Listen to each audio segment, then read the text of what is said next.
자, 오늘은 선과 악을 알게 하는 지식나무. 우리는 이제 보통 뭐라고 부릅니까? 선악과라고 불렀어요. 선악과. 선악과.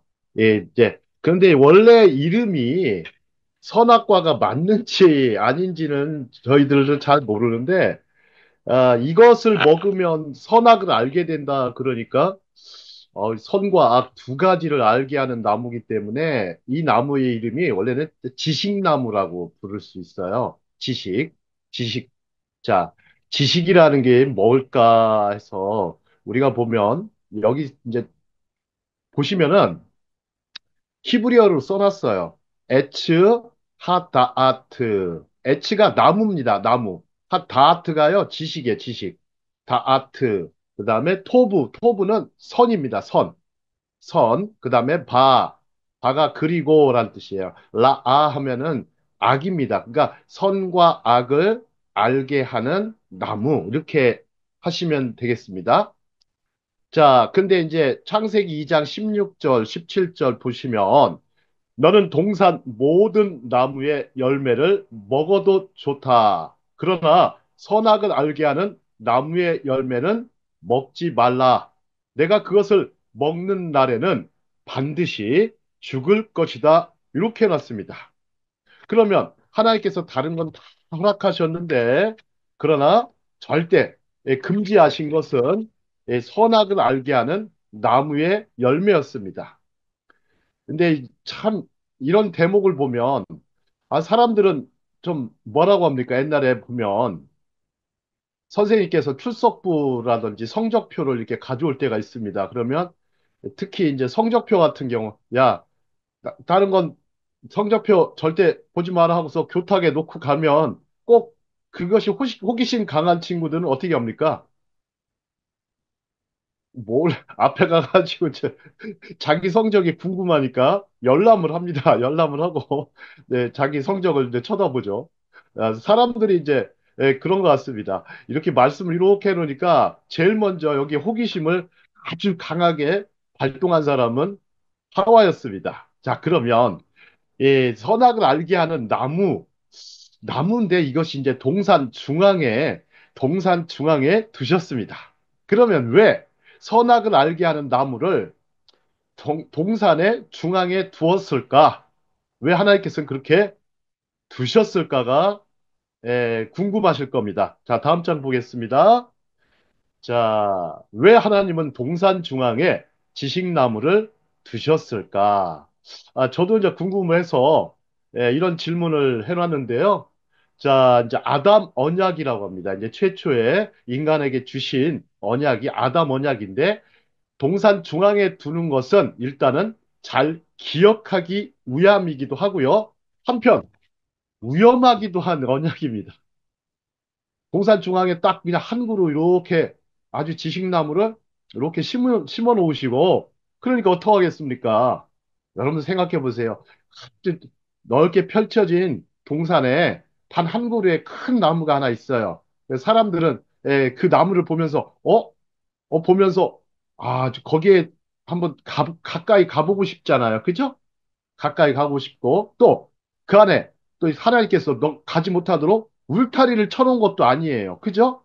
울타리를 쳐놓고 뭐 거기다가 무슨 뭐 경비할 수 있도록 뭐 개를 두신 것도 아니고 이렇게 안전장치를 해놓은 것도 아니기 때문에 이 두 위험성을 갖고 있는 그런 나무였습니다.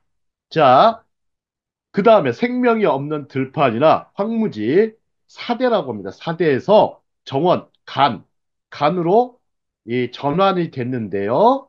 자, 이게 에덴 동산이 이때한 정원입니다. 그래서 하나의 동산 정원의 중앙에 이렇게 세우셨죠. 그 다음에 에덴 동산은 기본적으로 신성한 거주지입니다.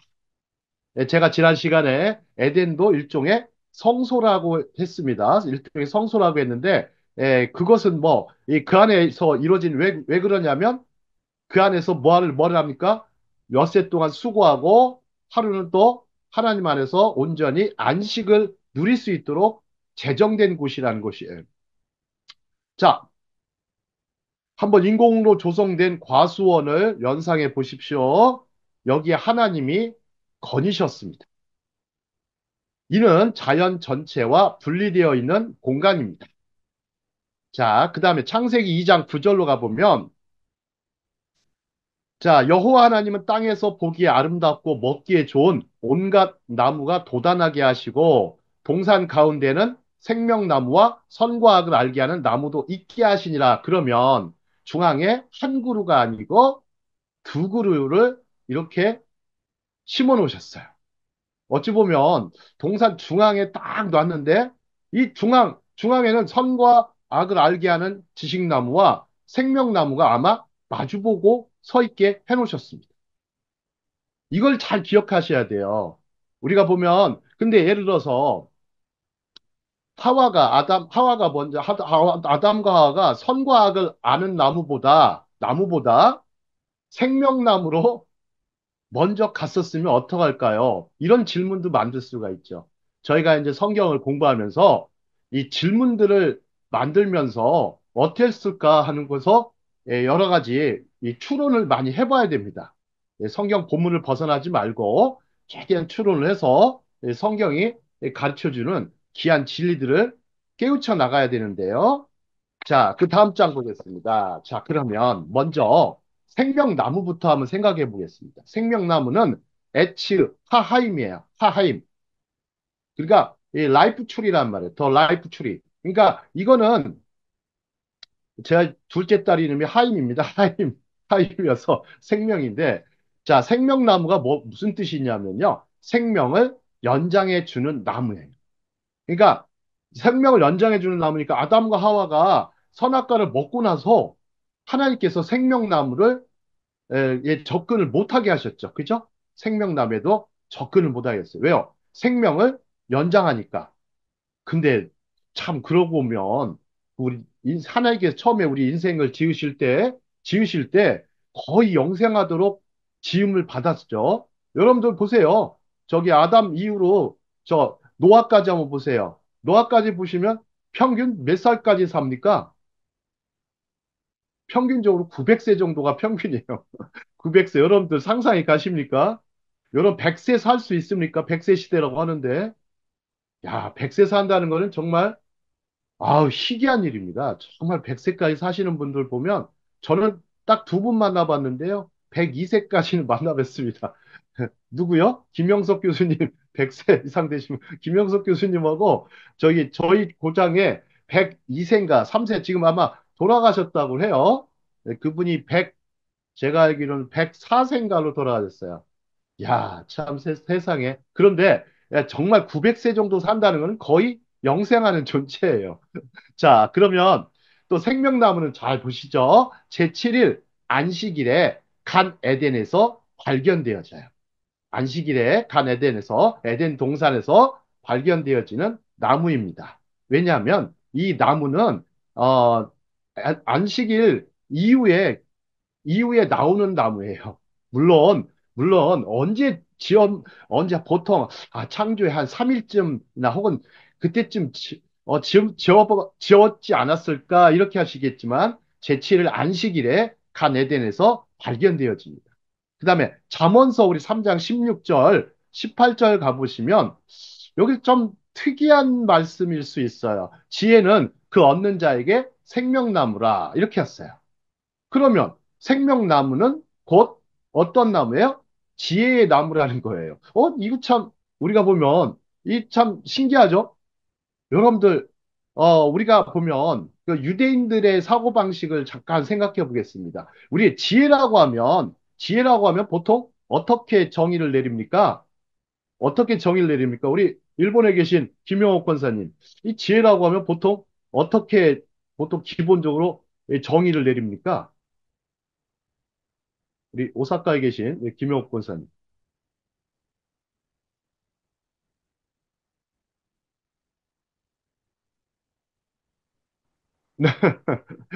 자, 음소거 해주시고 말씀 한번 해주시죠. 네.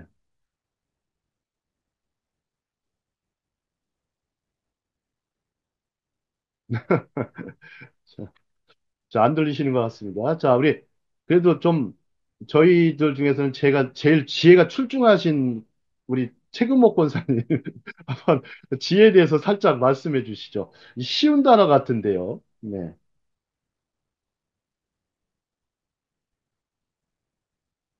예, 음소거 해주시고요. 예. 네, 지식은 사람의 노력으로 얻는 것이지만 지혜는 하나님으로부터 오는 것이라고 생각합니다. 예.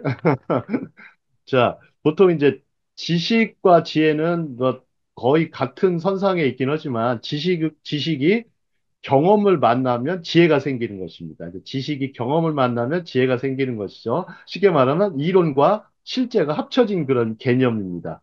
이렇게 생각하시면 좀 쉽죠? 좀 쉽습니다. 자, 그런데 유대인들 사고방식에서는 지식이 경험을 만난다 이렇게 생각하기도 하지만 지식이 반드시 뭐를 만나야 되냐면 경험과 더불어서 하나 메모해 놓으십시오. 생명이 들어갑니다. 유대인들이 말하는 지혜라는 것은 물론 지혜는 하나님을 경외하는 데서 온다 이렇게 경외하는 데서 온다 이렇게 표현하니까 이게 좀 어려워요. 어려운데 이 하나님을 경외하는 데서 온다 이렇게 하지만 실제적으로는 지식, 이 경험을 만나고 그 다음에 생명이 들어가는 것을 말을 합니다. 이렇게 하면 여러분들이 이게 지혜가 어떤 것인지에 대해서 좀 소상히는 아니지만 여러분 어디 가서도 그렇게 말씀하실 수 있습니다. 저는 개념을 중시 여기는 사람이기 때문에 그 개념을 그대로 전하는 걸 좋아합니다. 자, 길가메시 서사시라는 게 있어요. 길가메시. 여러분들 메시라는 게 정말 선수 이름도 메시가 있잖아요. 그죠? 축구 선수 유명한 메시. 아주 뭐 거의 뭐 축구계의 뭐 천재죠, 천재. 자, 근데 여기 한번 보세요. 길가라는 뜻은 무슨 뜻이냐면 늙음이에요, 늙음. 메시는 젊음이에요. 길가 메시. 어? 이게 무슨 뜻이냐면 늙은 사람이 젊어지는 거예요. 늙은 사람이 젊어지는 것을 다루려고 했어요. 그래서 길가메시는요, 자신이 이제 늙어서 죽는 것을 원하지 않았어요. 그래가지고 자신이 생명을 얻기 위해서 젊음인 걸 얻기 위해서 이 젊음의 물을 찾아서 계속해서 방황하고 여행을 합니다. 근데 결론은 어떻게 돼요? 결론은 그냥 나중에 너희들 아내하고 네 자녀들하고 즐겁게 살아라. 그리고 맛있는 것도 먹고 노래도 부르고 춤도 추면서 살아라. 그 결론이 그렇게 됐어요. 까르페 디엠을 하고 가라. 어? 어? 이제 죽고 사는 문제는 너가 상관할 것이 아니라는 거예요. 너에게 달려있지 않다라는 거예요. 예, 이렇게 길가메시는 그렇게 결론을 맺고 있습니다. 자, 여기서는 노인이 젊어지는 나무라고 부릅니다. 그러면 생명나무는 어떤 나무냐? 바로 생명을 연장해주는 나무이기도 하고, 어찌 보면 노인이 젊어지는 나무라고도 부를 수가 있을 겁니다. 좀 헷갈리시더라도. 자, 다음 장 가겠습니다. 다음 장 가보시면, 우리 잠언으로 가볼게요. 잠언. 잠언에 가보시면 이렇게 써 있습니다. 우리 보시죠. 지혜는 진주보다 귀하니 내가 사모하는 모든 것으로도 이에 비교할 수 없도다. 잘 보십시오. 그의 오른손에는 장수. 잘 보십시오. 이 지혜가요. 지혜를 인격화했어요. 의인화해가지고 보니까 그의 오른손에는 장수가 있고 왼손에는 부기가 있나니. 여러분 표현이 좀 재밌잖아요. 장수와 부기가 양쪽에 있는 거예요. 지혜라는 존재. 자, 그 다음에 그 길은 즐거운 길이요. 그의 지름길은 다 평강이니라 이렇게 써요. 세상에. 즐거운 길이고 평강의 길이라고 했습니다. 지혜는 그 얻는 자에게 생명나무라 지혜를 가진 자는 복되도다. 이 지혜는 어떤 지혜입니까? 하나님께서 이 태초에 창조 사역에 동참하신 그 지혜를 가리킵니다. 태초에 하나님께서 같이 창조하실 때 함께 창조 사역에 동참하신 존재가 바로 지혜이십니다. 자, 조금 전에 저 설명했죠. 보통 학자들은 지식 플러스 경험을 지혜라고 인정한다. 하지만 유대인들의 사고방식에는 지식, 경험, 그리고 생명이 들어가야 지혜로 확신한다. 또한 지혜는 창조자의 가장 중요한 속성이자 본성입니다. 여기다 밑줄 치세요. 창조자 하나님의 가장 중요한 속성이자 본성입니다. 그래서 3장 19, 20절로 넘어가면 지혜의 천지창조가 등장하는 것입니다. 어떻게 천지를 창조하셨나? 무엇을 가지고 창조하셨나? 이것을 볼 수가 있습니다. 자, 그 다음에 우리 잠언 15장 4절로 가보도록 하겠습니다. 다음 장입니다. 자, 좀 지혜로운 사람들은 어떤 사람인가? 자, 여러분들 생명나무라고 했잖아요. 그리고 지혜를 얻는 자에게는 생명나무라 했어요. 근데 여기서 생명나무라고 할 때 저는 딱 중요한 개념이 온전한 혀라고 생각합니다. 사람이 온전한 혀. 여러분들 보세요. 사람들이 혀를 잘 사용해야 되겠죠. 그죠? 여러분들 사람이 죽고 사는 문제도 혀의 권세에 달려 있다고 그랬어요. 야고보는 죽고 사는 문제가요. 혀의 권세에 달려 있대요. 그러면 온전한 혀를 갖고 계신 분은 누구세요? 예수님밖에 없어요. 하나님밖에 없어요. 정말 온전한 혀. 인간은요, 온전한 혀를 가질 수가 없어요. 온전한 혀를 가질 수가 없어요. 다만, 다만, 노력하는 자에게는 어느 정도 올라갈 수가 있죠. 그죠? 올라갈 수가 있어요. 여러분들, 이 사람의 말이 얼마나 무서운지 아세요? 가끔 보면은 댓글 같은 거 있잖아요. 댓글. 그 SNS 댓글 보면 참 댓글이 좀 사악한 글도 많아요. 사람을 죽이는 말이 있고요. 어떤 댓글은 사람을 기분 좋게 하고 살리는 말도 있어요. 어? 그럼 우리는 이것도 선택이라고 생각해요. 그죠? 근데 그 정도로 선택을 할 줄도 모르면 어떤 사람입니까? 그 사람은 비난하고 적개심 갖고 시기하고 질투하는 사람은 어떤 사람이에요? 자, 그런 사람은 그게 악인인 거예요. 아시겠죠? 그게 악인인 거예요. 여러분들 뭐 어떤 사람은 자신은 굉장히 똑똑하고 착한 줄 아는데 다 착각이에요. 하나님 안에 선한 사람이 누가 있습니까? 아무도 없어요. 자, 온전한 혀는 생명나무라 하겠습니다. 자, 보시죠. 이게 아가서 4장 11절에도 나와요. 자, 영어로 써 있어요. A wholesome tongue is a tree of life. 자, wholesome tongue. tongu이 이제 혀잖아요. 그죠? 온전한 혀는 tree of life. 생명의 나무니라. 자, 그러면 이 생명나무의 특징을 한번 생각해 볼까요? 제가 이제 시편 1편 3절 참 좋아하는데 자, 한번 우리 책임 목권사님 읽어 주실까요? 그는 시냇가에 심은 나무가 철을 따라 열매를 맺으며 그 잎사귀가 마르지 아니함 같으니 그가 하는 모든 일이 다 형통하리로다. 자, 아멘. 시냇가에 심은 나무 딱 연상이 되실 겁니다. 정말 생명력이 대단하죠. 그죠? 생명력이 대단하죠. 자, 그 다음에 철을 따라 열매 맺고 잎사귀가 마르지 아니한다 그러니까 아, 이거 어찌 보면 이게 생명나무 같아요. 어찌 보면 생명이 있는 나무. 자, 그리고 수명도 엄청 길잖아요. 그죠? 수명도 엄청 길어요. 그래서 레바논 백향목 생각해 보시면 이제 얼마나 굉장히 뭐 수명이 뭐 2000년 이상 산다고 그러죠. 자, 이런 거 보면 아주 그 생명이 대단한 것 같습니다. 보면 인간이 보통 뭐 100여 년 사는데 그 나무들은 수천 년을 사는 나무도 있지 않습니까? 특히 올리브 나무 같은 거, 감람나무. 그래서 우리가 이스라엘을 생각해 보면 그런 나무들을 보시면서 아, 이렇게 정말 하나님께서 이 나무들은 거의 영생에 가깝게 지으셨구나. 아, 나무에게 주신 축복이 얼마나 큰지를 여러분 아시겠죠? 그죠? 그거 보세요. 계속 뭐가 있으니까요. 마르지 않잖아요. 밑에 수원이 있고 햇빛이 있고 그 다음에 근데 사람들은 어떻게 합니까? 톱으로 잘라요. 자, 그런 거 보면서 참 사람이 참 악하구나라는 생각이 들어요. 그 몇백 년 된 나무도 잘라내는 거. 야, 그거는 아닌 것 같습니다. 자, 우리가 좀 생명에 대해서 생각을 많이 해야 돼요. 그래서 생태계에 대해서 우리가 보존하고 하는 것이 크리스찬들의 또 역할이기도 합니다. 아, 정말입니다. 굉장히 중요한 부분입니다. 자, 요한계시록 22장 2절 가볼까요? 우리 또 김영옥 권사님 좀 읽어주실까요? 요한계시록 22장 2절.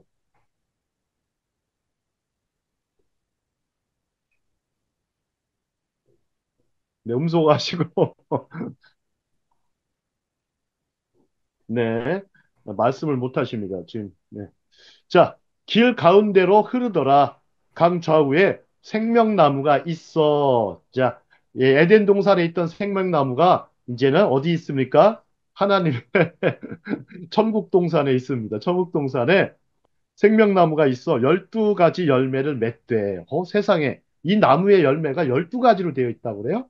달마다 그 열매를 맺고, 그러니까 한 달마다 한 번씩 열매를 맺어요. 아, 그럼 12달 동안 열매를 맺습니다. 완전히 어떤 나무라는 거예요? 온전한 나무라는 얘기예요. 그리고 그 나무 잎사귀들은 만국을 치료하기 위해 있더라.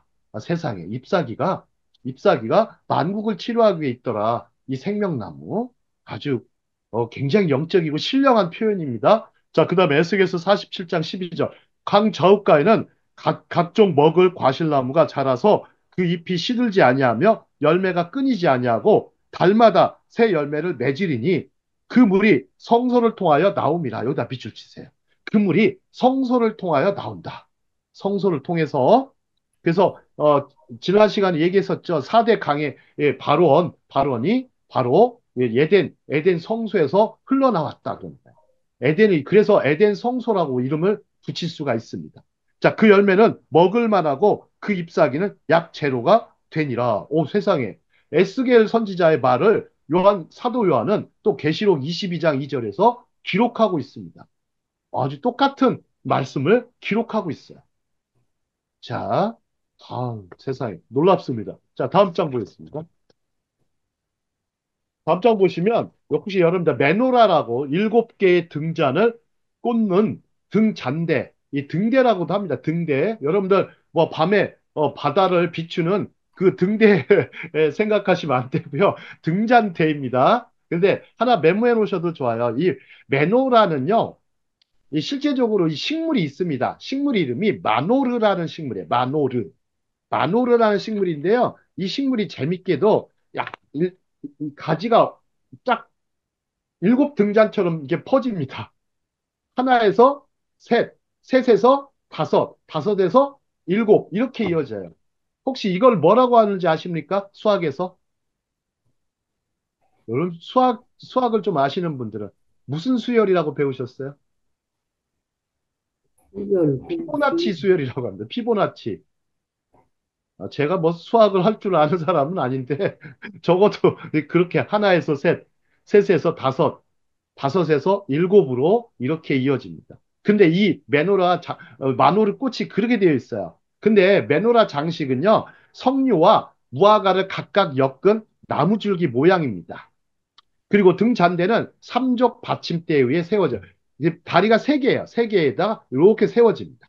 그리고 석류는 출애굽기 28장 33절에 기초하는데 왜 석류가 중요할까요? 여러분들 혹시 성서 식물학 공부해보신 분들은 석류 왜 그러냐면 잘 익은 석류에는요 613개 정도의 알이 들어있다고 그러는데요 뭐 그렇지는 않고요 보통 200개에서 많으면요 2000개 가까이의 씨가 들어있다고 합니다. 석류가 큰 데를 보면 놀랍죠. 그러니까 이 석류는 아주 그 613조의 율법을 상징하는 아주 신성한 과일로 생각했어요.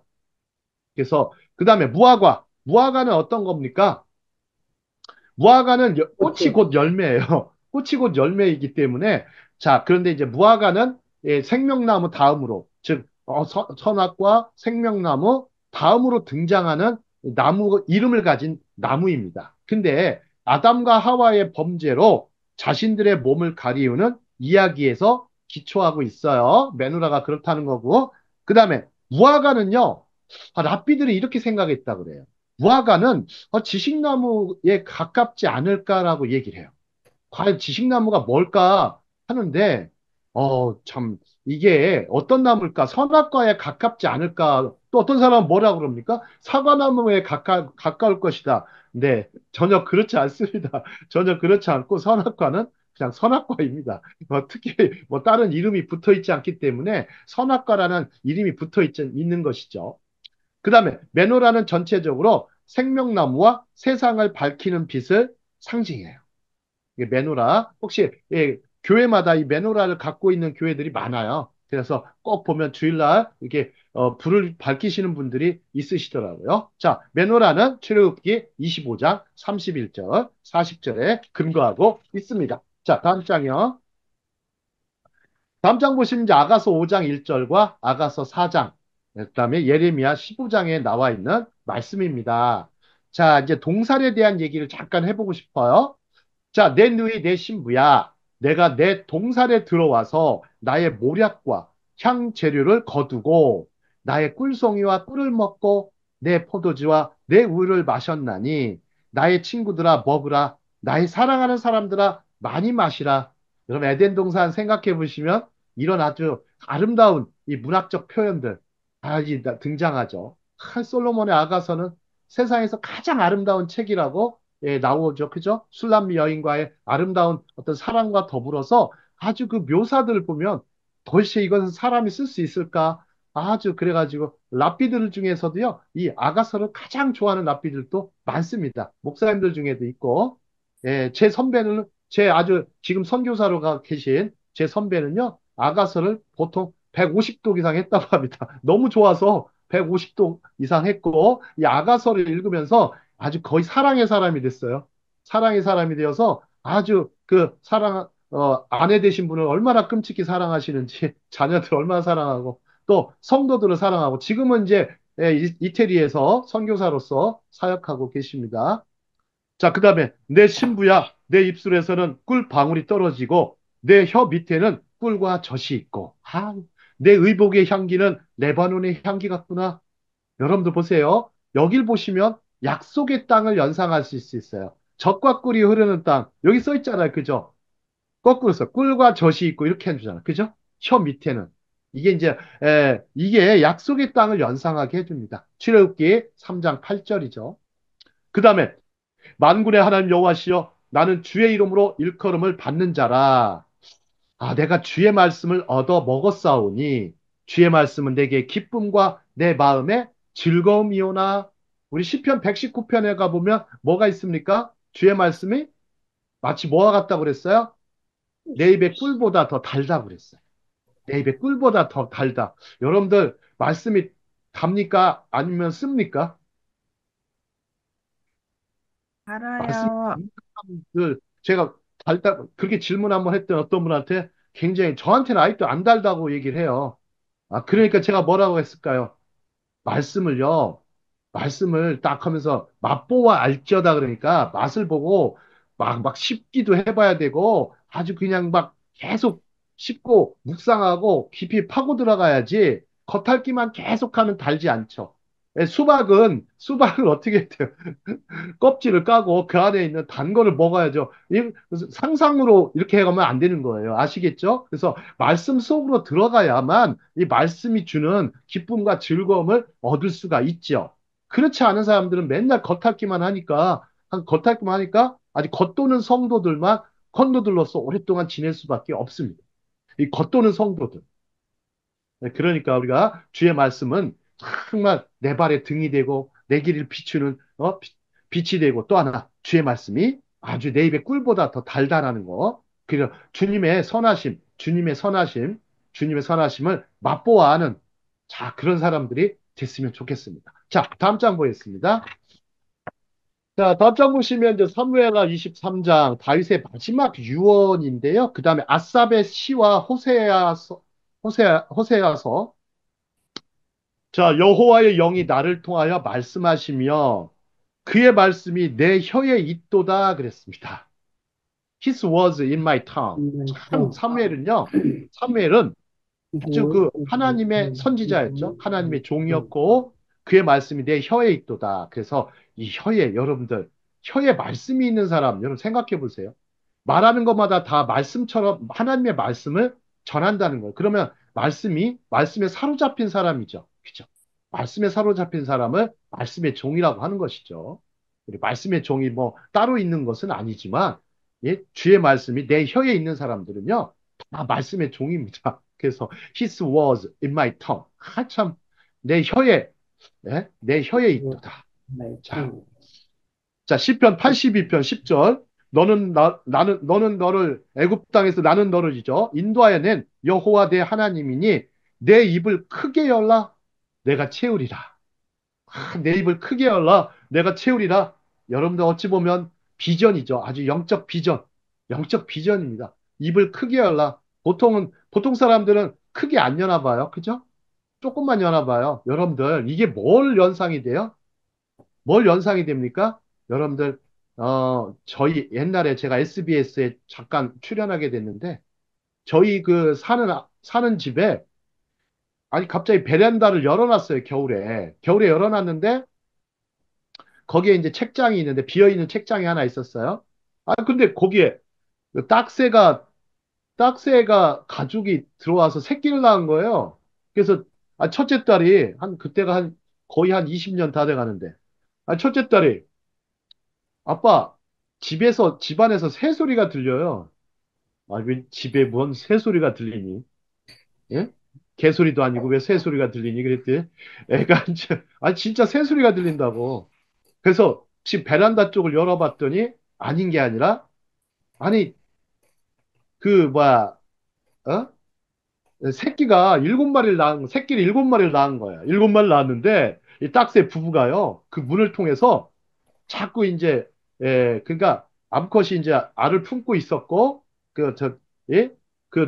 수컷은 남편 새는 계속 암컷 새에게 자꾸 주고, 그 다음에 알을 낳으니까 둘이 그냥 계속해서 벌레를 잡아다 주는데, 새가요, 입을 벌리는 장면이 너무 감동적인 거예요.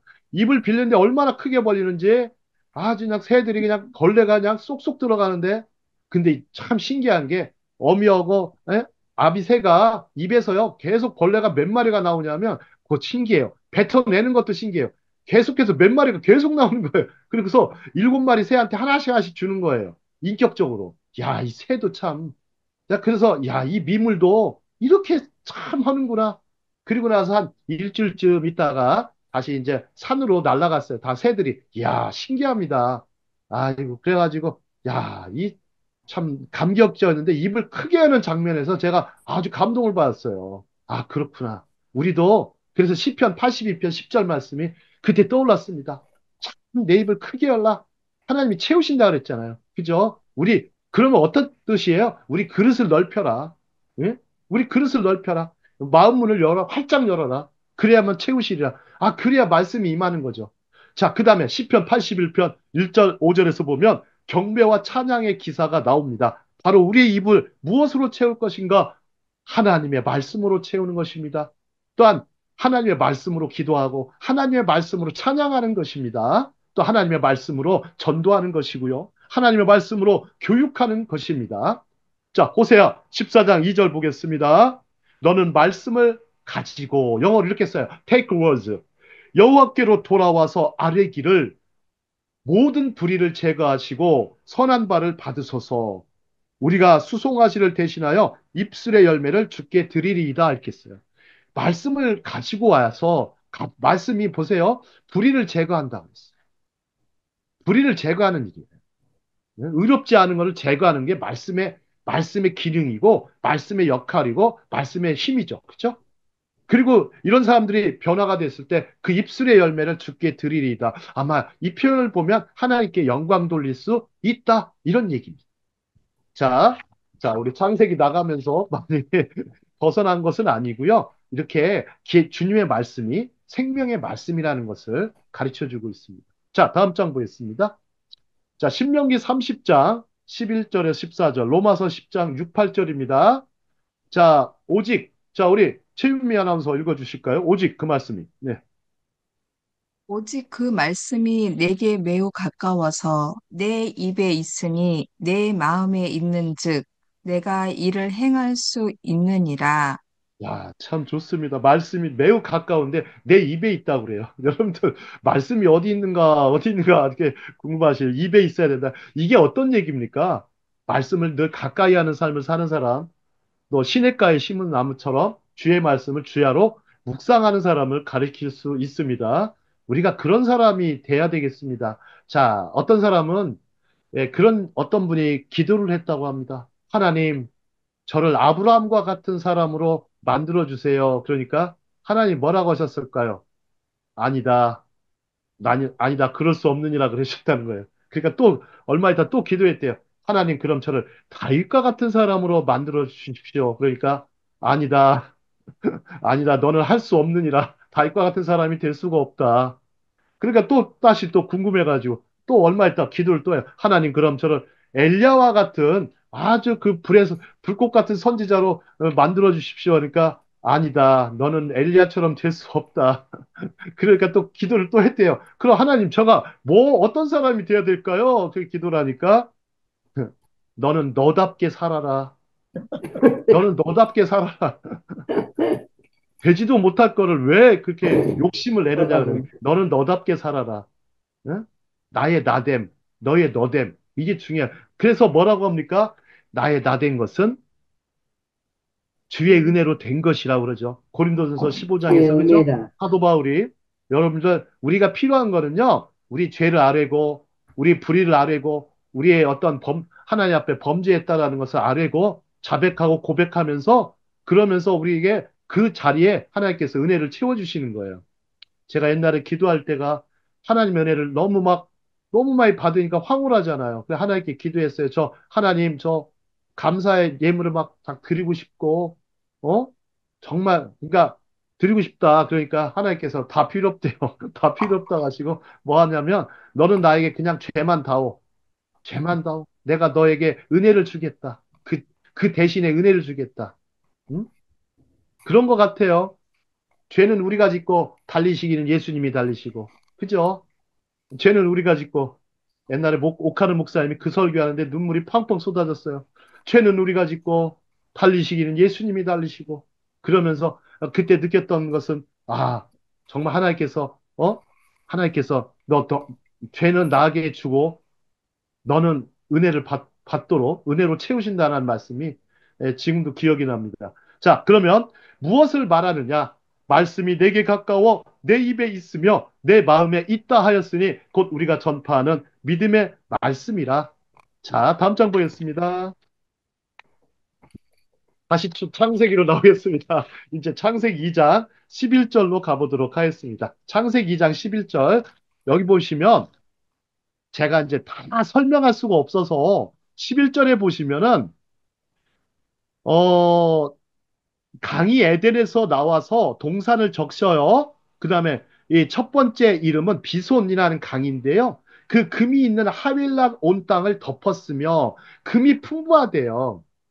그래서 제가 뭐 실제적으로 이제 하윌라 지역이 어딘가에서 이제 성경을 이제 열심히 찾아봤는데 우리 창세기 10장 7절하고 25장 18절 한번 뭐 찾아보세요. 삼상 15장 7절, 대상, 역대상 1장 9절을 보면 이 하윌라에 대한 얘기가 나와요. 금이 풍부하다 그랬어요. 여러분, 에덴 동산에 근처에 금이 풍부한 곳이 있다라는 거예요. 그래서 홍해를 끼고 있는 메디나 부근의 사우디아라비아의 서부 지역으로 여겨져요. 여기에 금이 굉장히 많이 발견이 돼요.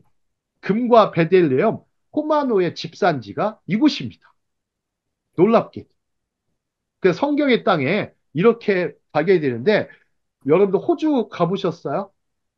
호주에 가보시면 호주에 국립공원이 하나 있는데 그 국립공원 이름들이 다 창세기와 관련된 이름으로 다 졌다고 그래요.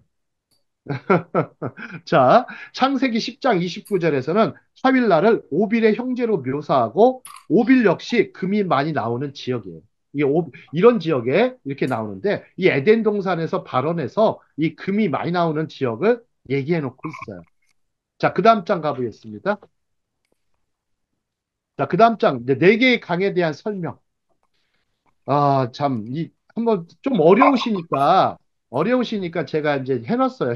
히브리어라도. 하나씩 보시죠. 하나는 비손, 발음은 피손이에요. 피손은 금, 베돌라크라고 하는데, 베델리엄. 오늘날 이것은 수정을 의미하고요. 의미는 불확실해요. 그 다음에 쇼함, 마노라고 해서 쇼함, 여러분들 쇼함인데요. 이 쇼함, 기혼, 그 다음에 쇼함. 자, 그리고 풍부한 하윌라 땅을 둘러싼다 이렇게 했어요. 그 다음에 기혼, 기혼은 쿠시 땅, 쿠시 땅인데 이 쿠시 땅은 뭐냐면 아프리카 쪽이에요. 아프리카 북부인데요. 쿠시 땅을 둘러싸고 있으며 일반적으로 에티오피아 및 또는 수단과 동일시되는 게 기혼 지역이에요. 기혼. 여러분 기온샘이라고 있어요. 예루살렘에 가보시면 기온샘이라고 이렇게 있어요. 기온샘. 히스기야 터널이라고 한번 가보셨나요? 네. 실로암 연못 있죠. 실로암 연못이라 해서 그곳이 바로 기온이라고 이름이 붙어 있어요. 기온. 뭐 결혼한 사람 아닙니다. 이때 표현이 기혼이 뭐 미혼, 기혼 그거 아니에요. 예, 착각하시면 안 되고. 자, 그다음에 아시리아, 아수르 동쪽으로 흐르는 히데겔이 있어요. 히데겔은 티그리스 강과 관련이 깊어요. 히데겔. 그러면 페라트, 여기 페라트가 있는데요. 페라트는 뭐냐면 여기 써 있죠. 페라트는 자세한 내용은 주어지지 않은데요.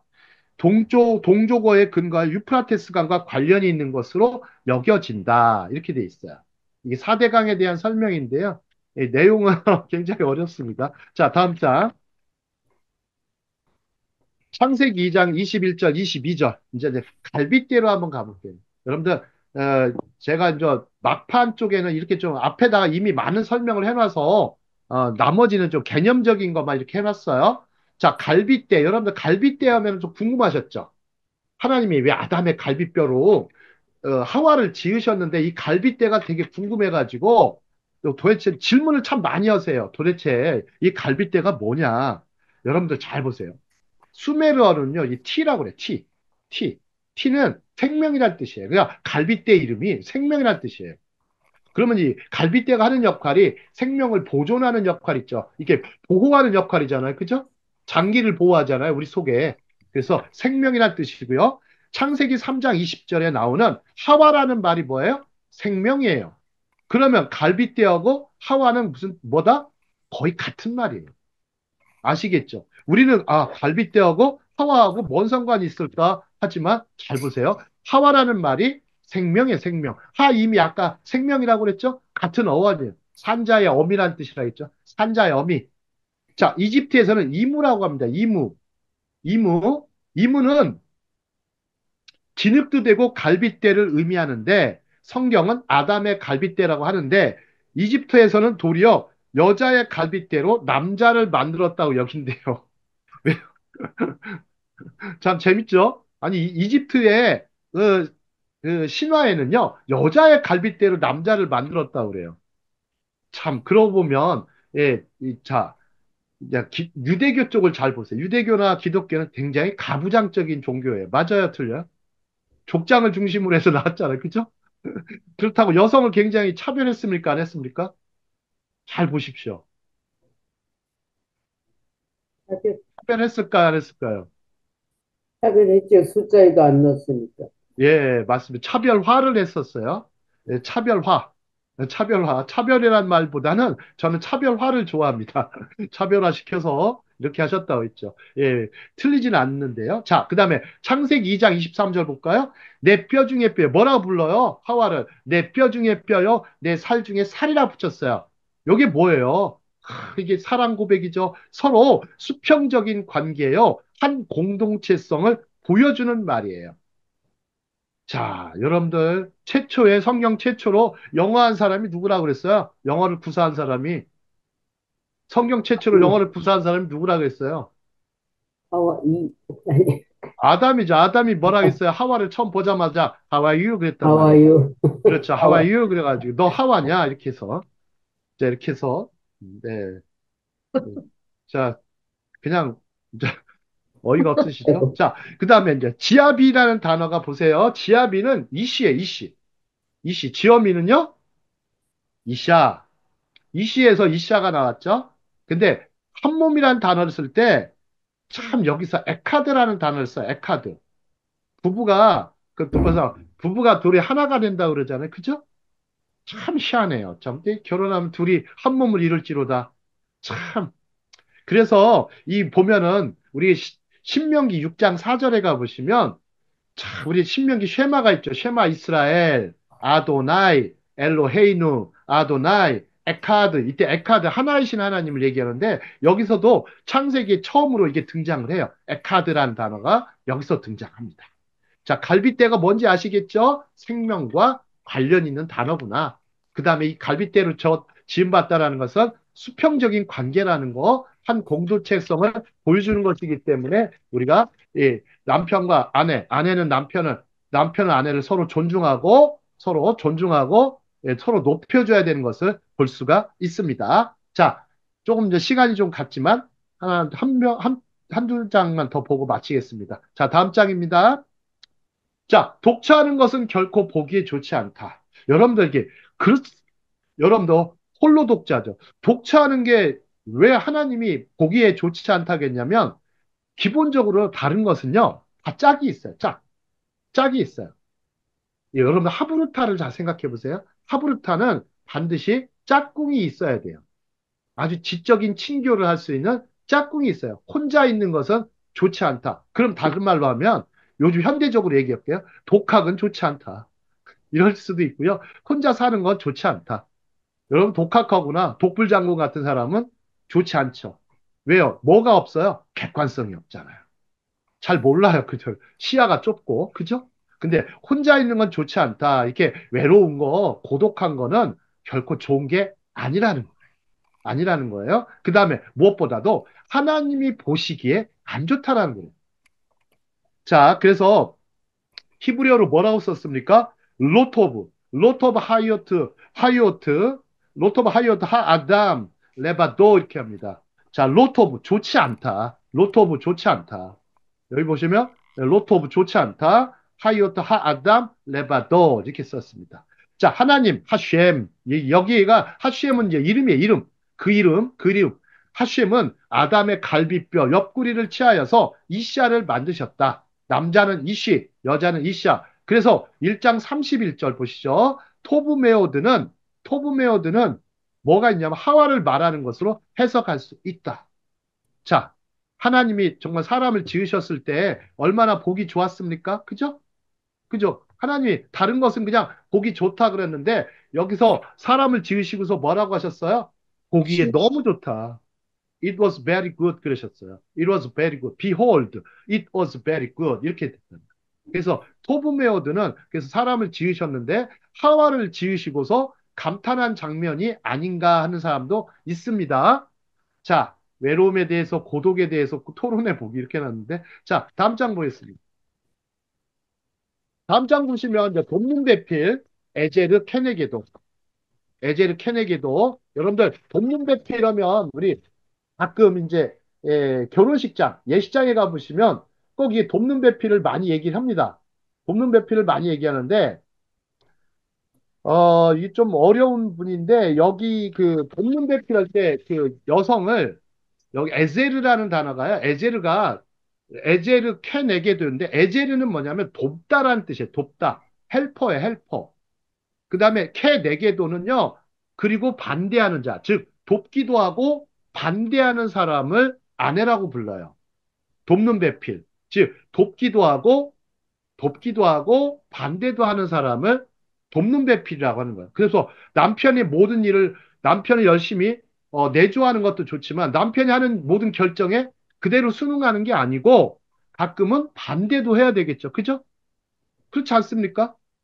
남편이 야 이거 한번 해보자. 그래요 해봐요. 근데 실패했어. 근데 부인이 볼 때는 저거 실패할 것 같아. 그러면 부인이 딱 저건 아닌 것 같아요. 현명하게 판단을 내리면 그러면 부인의 판단을 따라주는 게 좋죠. 근데 부인의 판단 안 따르고 마구잡이로 사업하다가 무너진 케이스가 많죠. 여러분들 사업을 보면 남성이 하는 경우가 있고 여성이 하는 경우가 있어요. 그러면 누가 더 사업을 더 잘할까요? 누가 더 사업을 아, 잘할까요? 여성, 남자가 잘할까요? 여자가 잘할까요? 여성이요. 여자, 성공률이요, 놀랍게도 여성이 남성들보다 2배가 높아요. 저 경영학자 아닙니까? 예?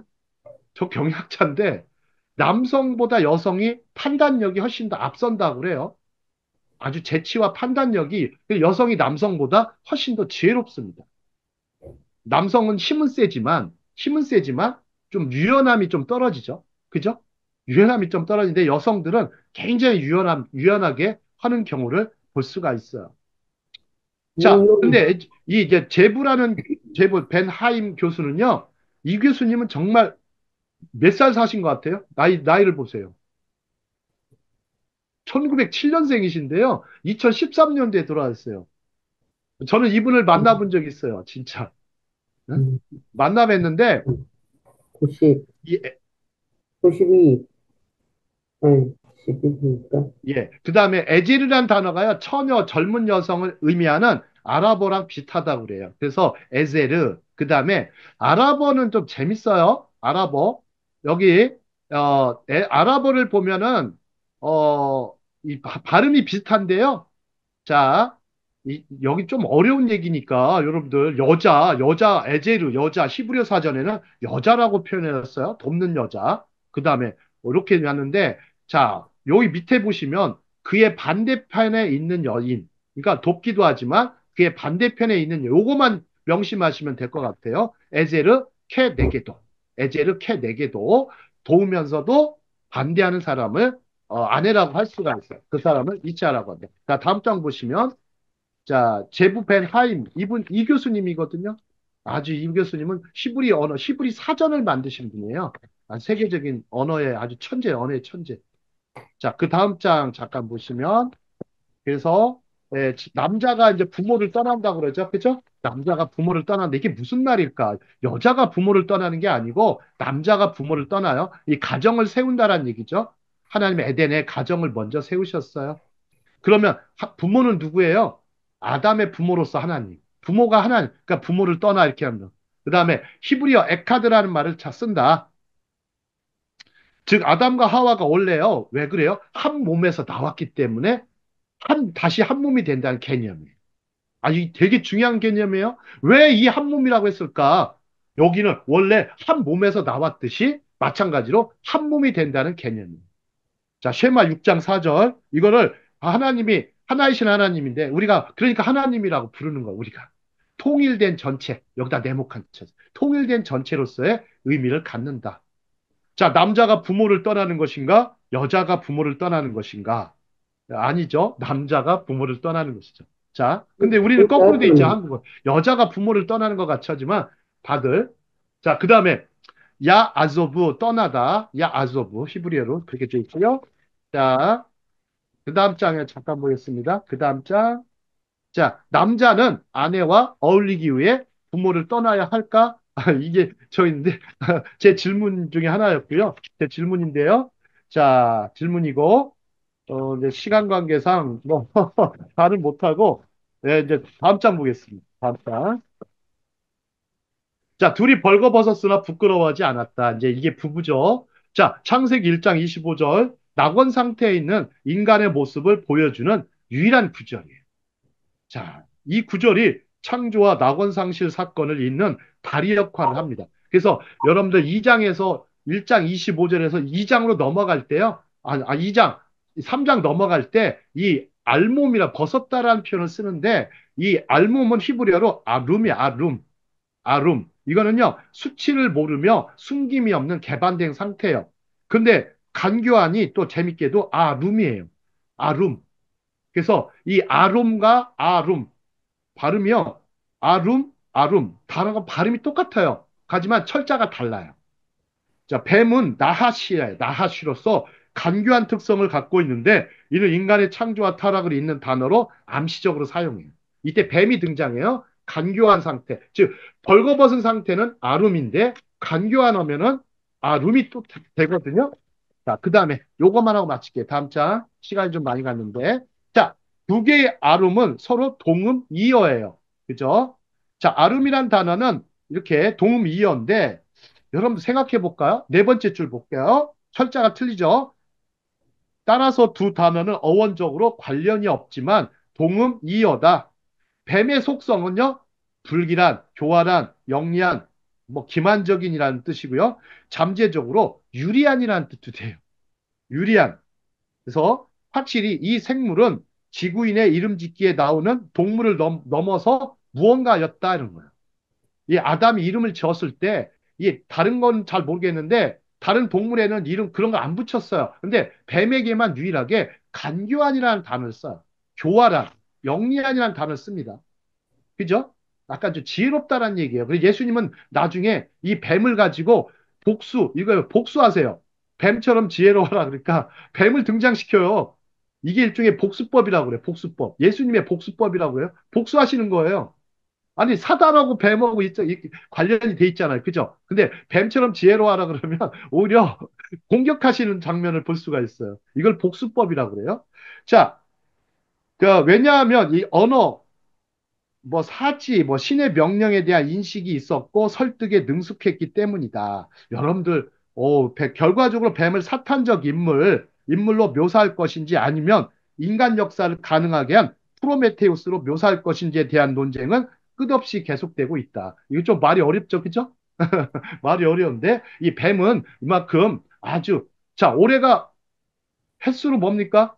올해가 을사년이에요. 을사년 뱀의 해가 됐는데 뭐 사람들 자꾸 뱀 얘기를 안 하더라고요. 좀 맨날 불길하다고 생각하니까 그런 게 있지만 우리는 좀 뱀같이 지혜롭게 살면서 또한 비둘기같이 순결하는 그런 어떤 사람이 되어야 되겠습니다. 오늘 창세기 강좌가 오늘은 조금 많이 어려운 내용들이 많이 있었습니다. 그러나 또 이렇게 이해하지 못했던 부분들은 좀 이해할 수 있는 시간이라고 생각이 듭니다. 강의를 여기까지 하도록 하겠습니다.